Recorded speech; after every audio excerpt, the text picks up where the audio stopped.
বাংলাদেশের ইতিহাসে এই 2026 সালে যে পরিমাণ লোডশেডিং হয়েছে, ইতিপূর্বে কোনো সরকারের আমলে কিন্তু এই লোডশেডিং হয়নি, এমনটা অনেক নেতারাই বক্তব্যে বলতেছেন। আপনারা ভুলে যাবেন না, 17 বছর আগে কিংবা 17 বছর যখন শুরু হয়েছিল বাংলাদেশের যে প্রাক্তন প্রধানমন্ত্রী শেখ হাসিনা যখন প্রথম শুরুতে তিনি যখন ক্ষমতায় এসেছিলেন, তিনি কিন্তু শুরুতে এই ধরনের একটি অবস্থা পেয়েছিলেন। আর সেই অবস্থাকে তিনি খুবই দ্রুততম সময়ের মধ্যে সমাধান করতে পারছিলেন একমাত্র ইন্ডিয়ার কারণে, ইন্ডিয়ার সহযোগিতার কারণে তিনি কিন্তু বাংলাদেশে সে বিদ্যুৎ ঘাটতির সমাধান করতে পেরেছিল। এখন প্রশ্ন হচ্ছে, এই বাংলাদেশে এত 2026 সাল ডিজিটাল যুগে এসে কেন এত বলছি, কেন এত তেল সংকট, কেন এত গ্যাস সংকট? গ্যাসের কথা যদি বলতে চাই, গ্যাসের মতো আমি কথাই বলবো। গ্যাস হচ্ছে আমাদের টেকনিক্যাল যে সমস্যা ছিল, যে আমাদের নাকি তোলার মতো জিনিসপত্র নেই, মেশিনারিজ নেই, কিন্তু আমাদের পার্শ্ববর্তী দেশ ইন্ডিয়া এবং বার্মাতে কিন্তু আমাদের দেশের পাশেই তাদের ড্রিলিং পয়েন্ট বসিয়ে তারা কিন্তু অনায়াসে গ্যাসগুলো টেনে নিচ্ছে। গ্যাসগুলো হচ্ছে প্রাকৃতিক গ্যাস। আমার সিস্টেম যে আপনি একটা জায়গায় একটি মেশিন, ড্রিলিং মেশিন বসাবেন, সেই মেশিনটা যখন এক পাশে থেকে টান দেওয়া শুরু করবে, যখন অনবরত টানতে থাকে, সেই গ্যাস ক্ষেত্রে কিন্তু পানির যেই দিকটায় নিচু থাকে সেই দিকে যেমন পানি গড়াতে থাকে, ওরকমভাবে গ্যাসটাও কিন্তু আপনি ওইদিকে চলে আসে আস্তে আস্তে একটা সময়।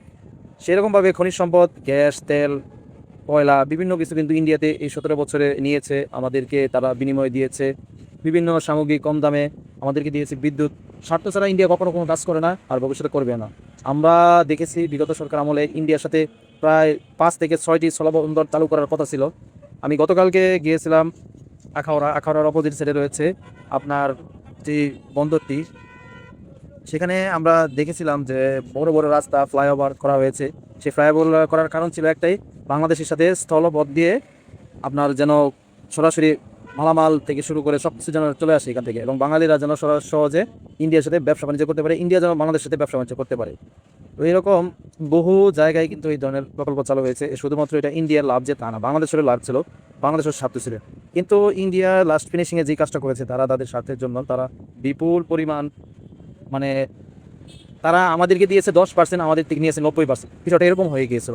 এবং তাদের স্বার্থের জন্য শেখ হাসিনাকে তারা অমর সরকার হিসেবে রাখতে চেয়েছিল। কিন্তু একটি কথা কি, পাপ তো কোনো পাপ ছাড়ে না। হয়তোবা শেখ হাসিনার কোনো পাপ হয়েছিল, সেই কারণে শেখ হাসিনা এই মন থেকে পড়ে গিয়েছিল। না হলে তিনি দেশের জন্য এত কিছু করার পরে কেন তাকে দেশ ছেড়ে পালাতে হয়েছে? জুলাই আন্দোলন হতে হয়েছে, জুলাই আন্দোলন হাজার হাজার ছাত্র জনতা থেকে শুরু করে সাধারণ মানুষে কেন জীবন দিতে হয়েছে? আপনি যদি এই কৌতূহলগুলো আপনার মনে আসে, আপনি যদি নিজেকে নিজে প্রশ্ন করেন, তাহলে আপনি সকল উত্তর পেয়ে যাবেন। আমরা জুলাইয়ের পরে পেয়েছি ডক্টর ইউনূসকে, ইউনূসের পরে পেয়েছি তারেক রহমানকে। আমরা দেখতেছি একের পর এক পরিবর্তন ঘটতেছে প্রচন্ড ভাবে। তবে পরিবর্তনের ঘটার শেষ মুহূর্তটা কি, এখনো কিছু আমরা যেটা জানি না। আর সেই মুহূর্তটা জানার জন্য আমাদের কারো সময় দিতে হবে। আর বাংলাদেশের সাথে চায়না যে চুক্তিগুলো করেছে, সেই চুক্তিগুলো যদি বাস্তবায়িত হয়, তাহলে বাংলাদেশ আগের তুলনায় আরও অনেক বেশি ডেভেলপ হবে, অনেক বেশি উন্নয়ন হবে বাংলাদেশে, এতটুকু আশা ব্যক্ত করি। এবং সাধারণ মানুষ হিসেবে আমি এতটুকু কথা বলতে চাই, তারেক রহমান চাইলে বাংলাদেশ যে অনেক কিছু করতে পারবে, যদি সে অন্য দেশের কাছে বিক্রি না হয়ে যায়। ধন্যবাদ সবাইকে। আমার কথা যদি কোনো ভুল ত্রুটি হয়ে থাকে ক্ষমা দৃষ্টিতে দেখবেন। আর আমার ভিডিওটি ভালো লাগলে অবশ্যই একটু শেয়ার করবেন, কারণ এই কথা আমি বলতে চাইছিলাম না, বলতে হলো বাধ্য হয়ে, তাই ওদের কাছে ক্ষমা প্রার্থী যদি কোনো ভুল হয়ে থাকে।